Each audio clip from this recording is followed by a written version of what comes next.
Dos temas tenemos para hoy en conversaciones del sábado por la mañana.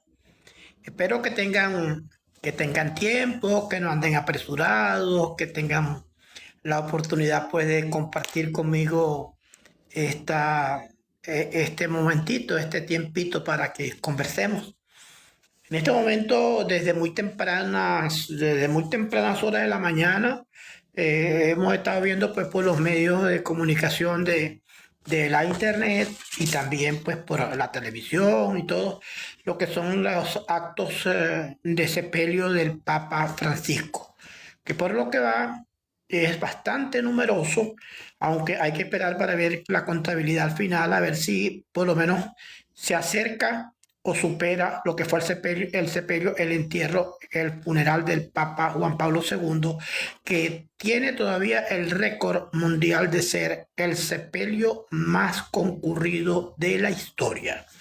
Millones, miles de personas presenciaron y sopo 200 jefes de Estado, monarcas, reyes, en fin. Entonces vamos a ver si el Papa Francisco, a ver cómo van los números. Para hoy, estimados amigos, mis queridos amigos, tengo dos temas para conversar. Un tema que tiene que ver con, lo- con el, con el Vaticano, con los papas.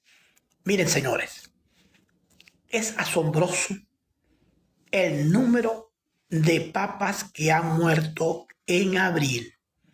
Se los voy a nombrar uno por uno. Si yo fuera personal de seguridad del Vaticano, cada vez que llegara abril, en marzo ya me preparaba, porque es uno de los meses en donde más papas han muerto a lo largo de la historia. Yo les he contado que este es el papa número 266, y eso lleva ya, ¿qué? Siglos y siglos y siglos.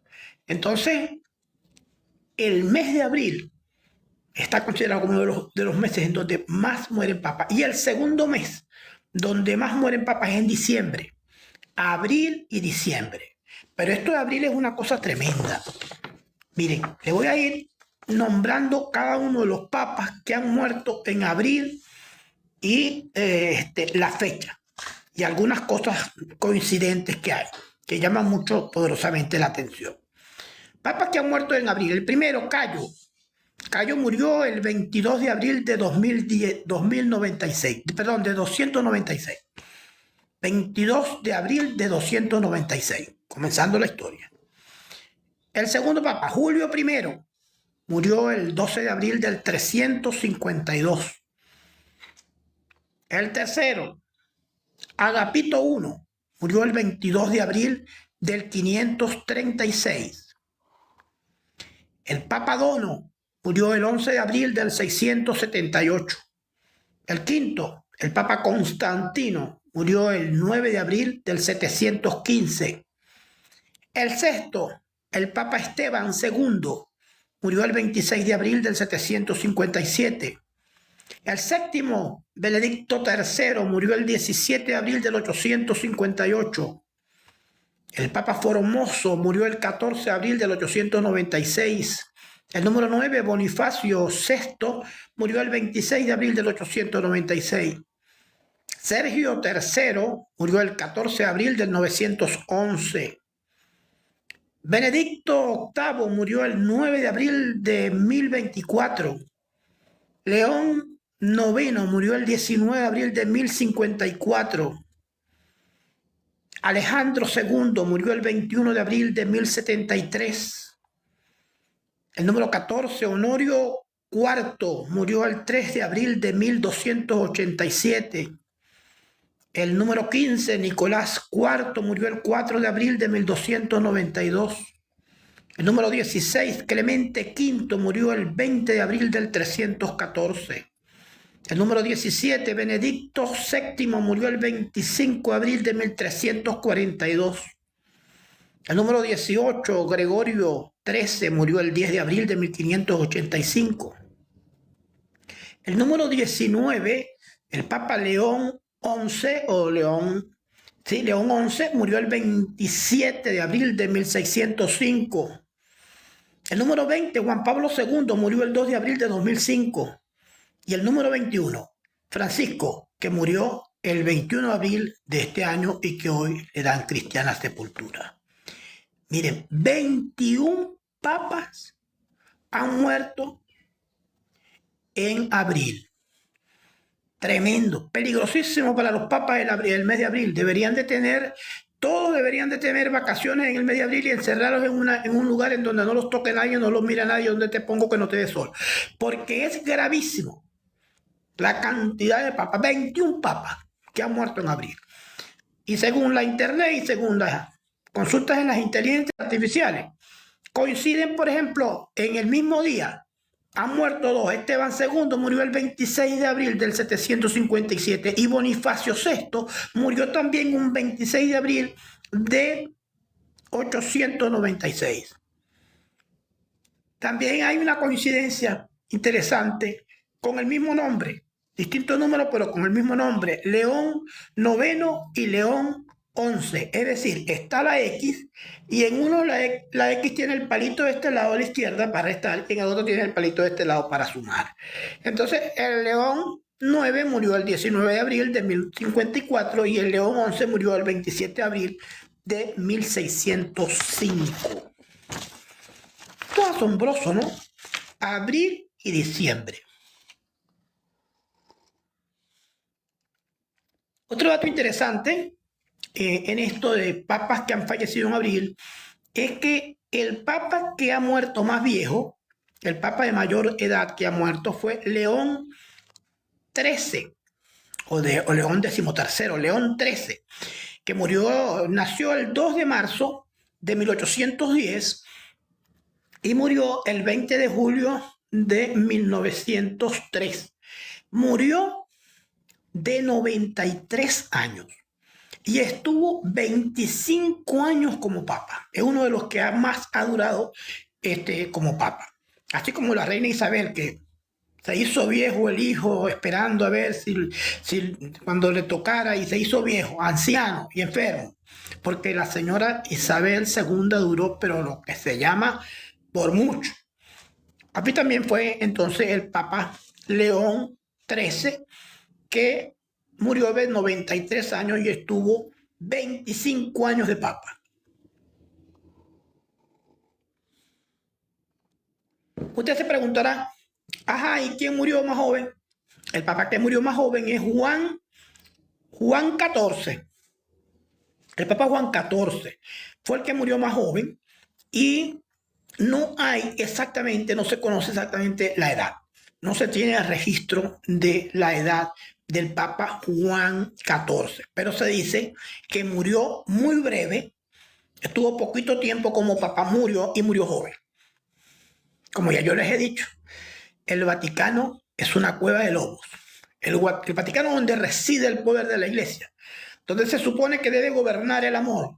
Ahí lo que hay es lobos. Como dice por ahí, una cuna de serpientes. Sí, señores, esos cardenales, algunos son unos santos, porque eso tiene la Iglesia Católica. La Iglesia Católica tiene hombres sacerdotes que tienen una vida ejemplar. Tiene católicos que tienen una vida ejemplar. Hay católicos que yo se los echo a cualquiera de cualquier religión. Hay señores y señoras católicas que tienen un comportamiento ejemplar, que tienen una vida ejemplar, que tienen una comunión con Dios, una comunión con Jesús, que obedecen sus sacramentos, que obedecen las reglas. Eso se los he hecho yo a muchos evangélicos que andan por ahí con la Biblia bajo el brazo gritando y que tienen una vida de mala conducta. Cuando cierran la puerta de su casa, de la puerta de la casa para adentro, es un desastre, es un horror.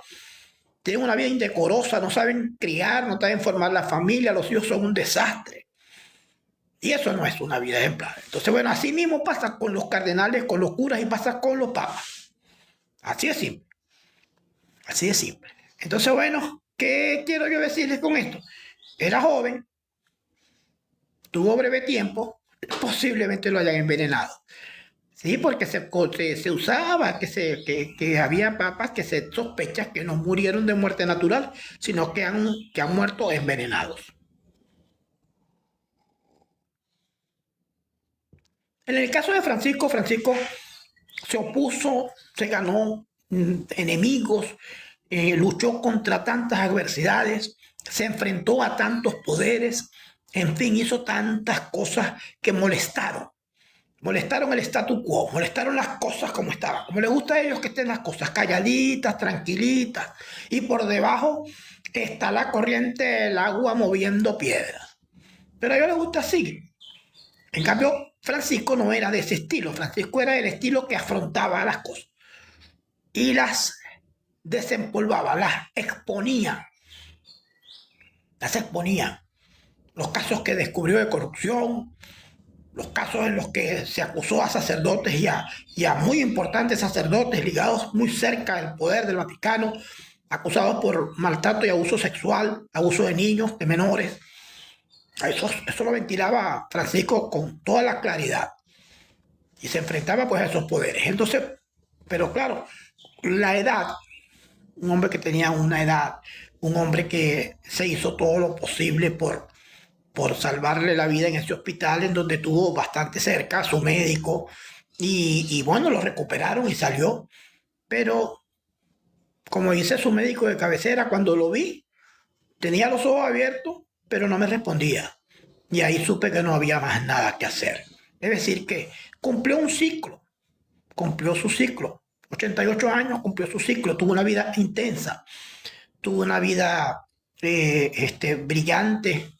Y bueno, yo creo que su muerte pues fue una muerte natural, una muerte que vino pues por las enfermedades, por las convalecencias, por la edad, también por el esfuerzo, por el trajín, el desgaste. Como yo les digo, tener cargos de gobernatura, tener cargos importantes de liderazgo y de gobierno, en el caso de este gobierno eclesiástico, el comandante general de todo el mundo, el gobernador del planeta en la religión es el Papa. Entonces no es ninguna, como dicen, no son conchas de ajo. Es una responsabilidad enorme. O sea, es una responsabilidad porque hay responsabilidad en los oficios de la iglesia, en la oración, en lo que tienen que hacer que son cosas atribuidas al sacerdote, al papa, casamientos, bautizos, en fin, misas, sermones, presentaciones, todas esas cosas pues tienen un agotamiento bastante fuerte. Y aparte de eso, entonces llevar la cuenta de la administración, todas las instituciones en las que está metida la iglesia, todos los proyectos que tiene la iglesia, las quejas de no sé cuántos miles de papas que hay regados por el mundo, por el planeta. Entonces no es ninguna conchita, no son conchas de ajo, es algo bien fuerte. Y entonces un hombre ya mayor, pues le debe pegar, le debe pegar. Lo que he visto por encimita, lo que he visto por encimita de lo que he visto por encimita pues de lo que han sido como se han venido desarrollando las honras fúnebres, el funeral, es numerosa la gente y muy sobrio, al estilo del Papa Francisco, mucha sobriedad, nada de cosas rimbombantes y pompotas, no es un sepelio muy sobrio, muy sobrio. Y ahí están los periodistas buscando pues sacarle, morder, roer el hueso, hablar y exprimir todo.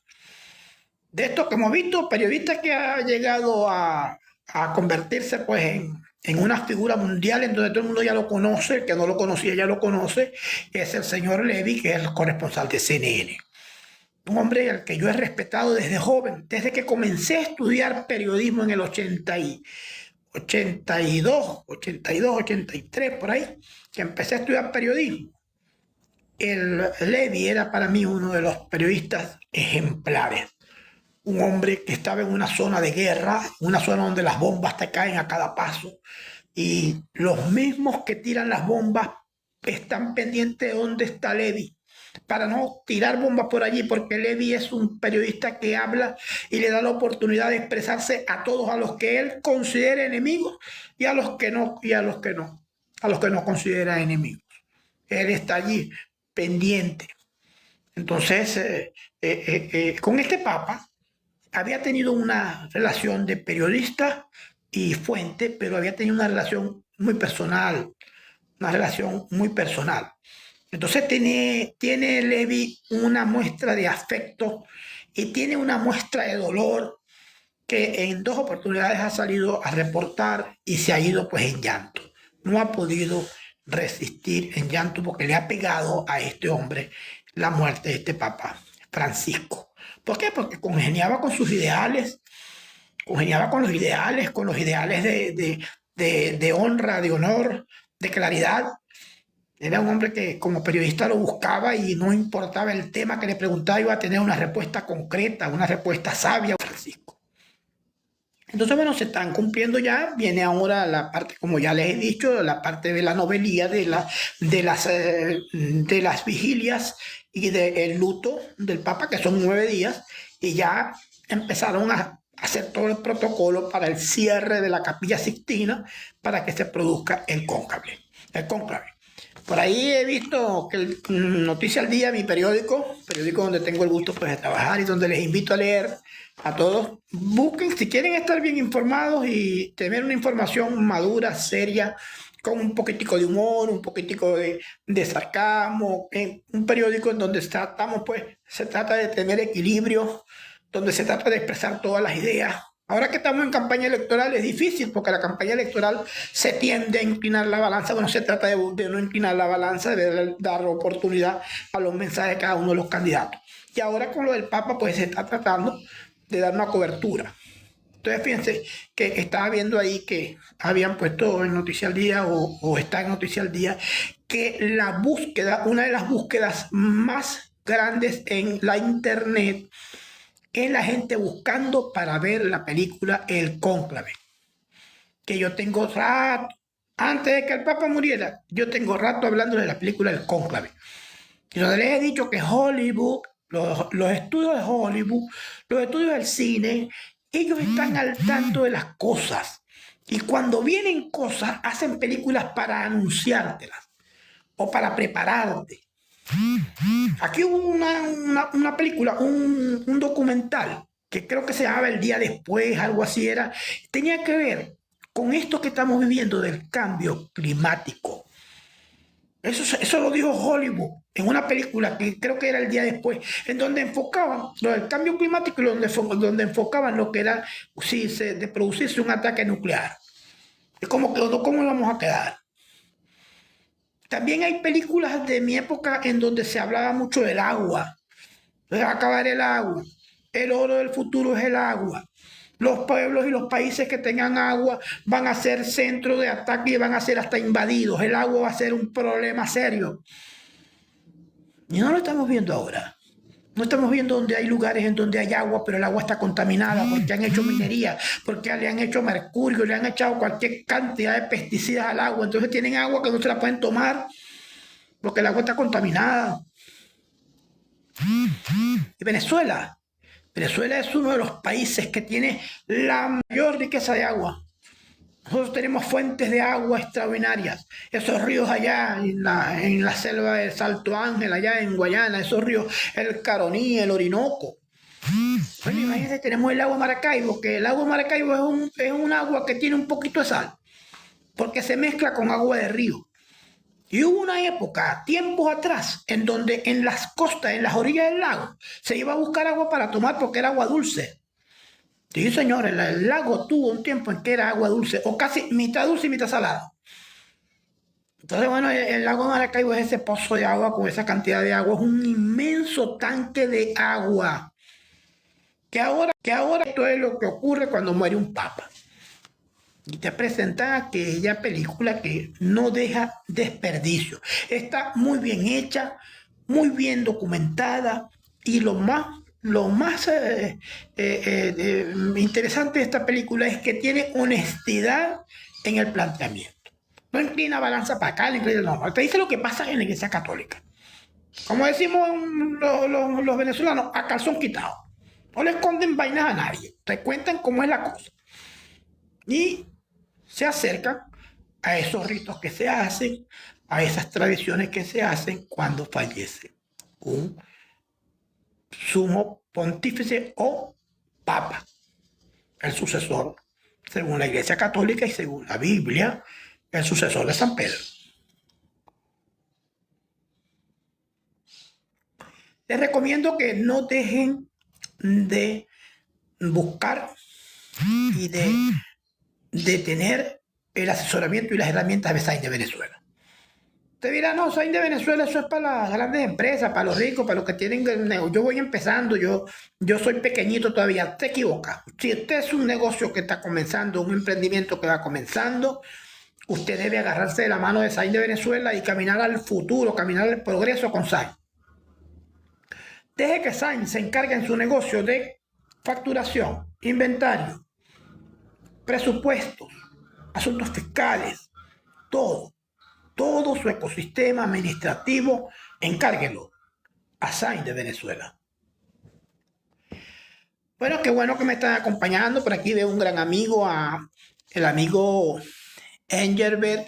Gracias, Engelbert, por tu apoyo y por tu colaboración. Me han llegado pues tus corazoncitos, me han llegado tus regalitos. De verdad que es un muchacho joven y te agradezco mucho pues esa deferencia que has tenido con este viejo, que bueno, que a uno siempre, uno tiene su corazoncito, uno cuando ve que hay pues este respaldo y que uno recibe pues el respaldo y el apoyo de muchachos jóvenes, para mí es motivo de mucha alegría.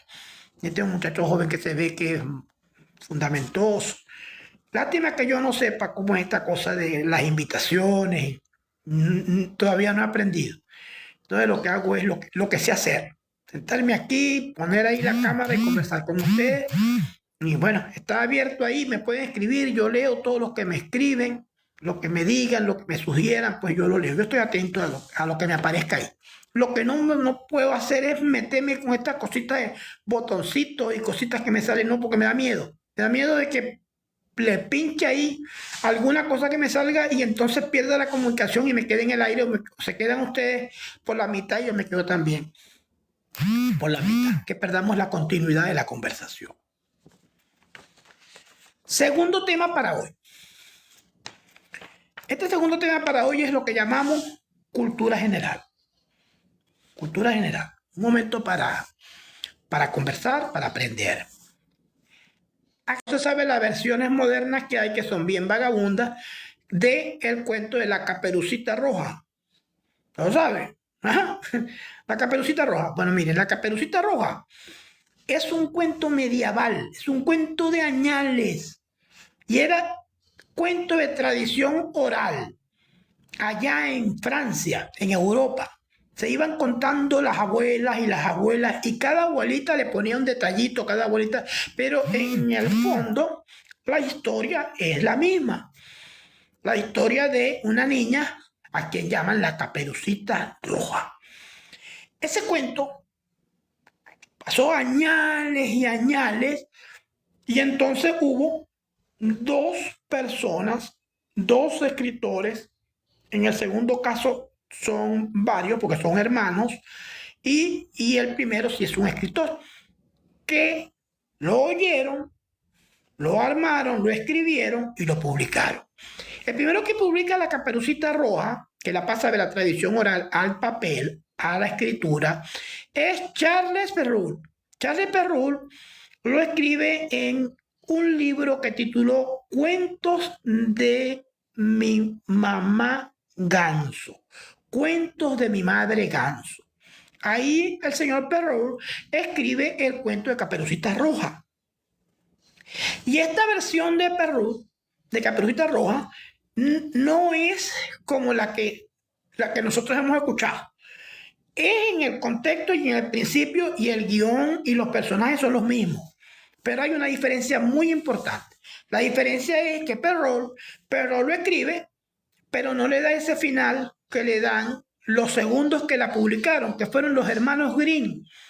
Los hermanos Grimm la publicaron en un libro que se llamó Cuentos para la Infancia y el Hogar, y fue publicado en 1812. Fíjense, cuando aquí hubo un terremoto. O sea que Bolívar, para que tengan idea, Bolívar se conocía el cuento de la Caperucita Roja. Sí, señor, porque los hermanos Grimm la publicaron por allá por 1812. Para que ustedes se den cuenta. Entonces, ¿cuál es la diferencia? Bueno, que Perrault la cuenta y echa el cuento de Caperucita Roja, pero ahí el lobo se come a la abuela. Y después que se come a la abuela, él espera en la cama, se disfraza de la abuela, se pone la ropa de la abuela, los lentes de la abuela y recibe a Caperucita. Y ahí viene el diálogo ese que todos nos debemos saber, todos se deben acordar de, abuelita, qué ojos tan grandes tienes, son para verte mejor, le decía el lobo. Y bueno, en el cuento de Perrol, el lobo se come también a la Caperucita. ¿Por qué? Porque ¿cuál era la idea de Perrol en aquella época? Estamos hablando de, imagínense ustedes, de 1697. 1697. Es la idea. ¿Cuál es la idea de Perrol? La idea de Perrol era darle una lección a los niños, que las abuelas y las madres, cuando le contaran el cuento de la Caperucita Roja, darle una lección a los niños para que los niños aprendieran a ser obedientes, para que los niños acataran los consejos que se les daban y las instrucciones que se les daban.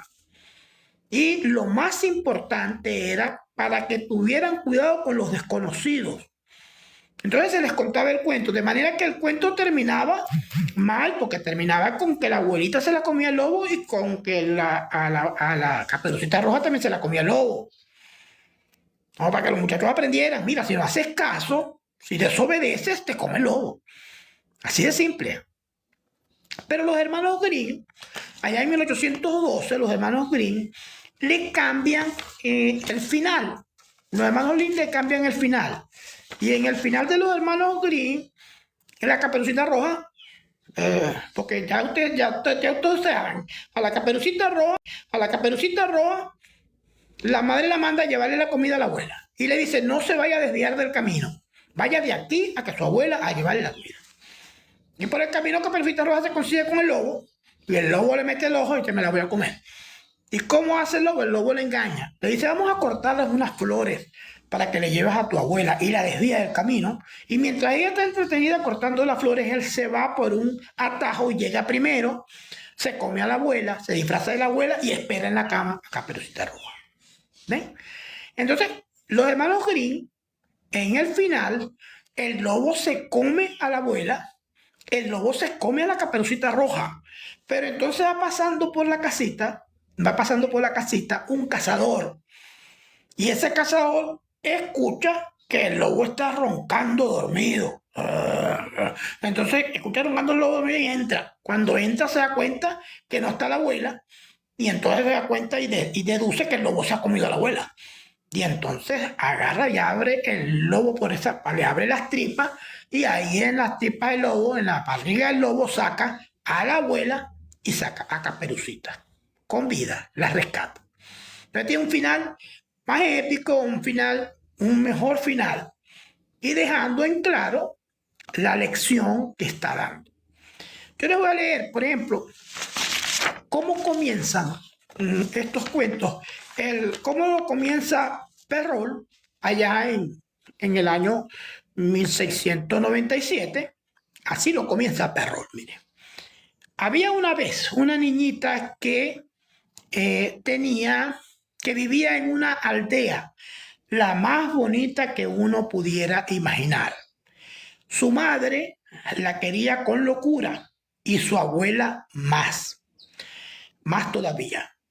Esta le hizo una Caperucita Roja y la niña la llevaba tan a menudo que todos la llamaban Caperucita Roja. Así lo cuenta Perrol. El primero que agarró la narración oral y la llevó al papel. Entonces dice que la Caperucita Roja se la hizo la abuela, aquí en este cuento. Le hizo la abuela. Miren cómo comienzan después, allá en 1812, los hermanos Grimm. Los hermanos Grimm comienzan así. Es típico este comienzo de los cuentos para niños. Un cuento para niños que no empieza con érase una vez, no sirve. Parece mentira, pero los cuentos infantiles que se repiten de ser buenos comienzan con érase una vez.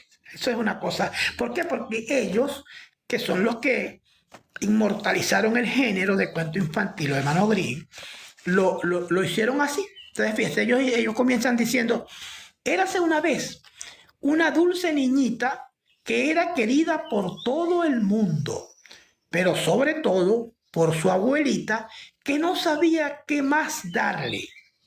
Una vez se le regaló una caperucita de terciopelo roja. Y como le sentaba tan bien, no quería llevar otra cosa. Por eso todos la llamaban Caperucita Roja.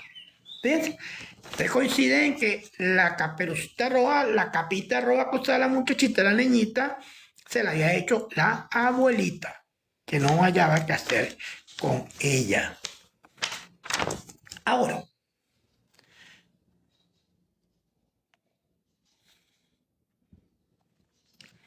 para que no vayan a decir, bueno, y este viejo ahora hablando de cuentos de muchachitos y qué vaina es, porque están acostumbrados a que les hable de historia.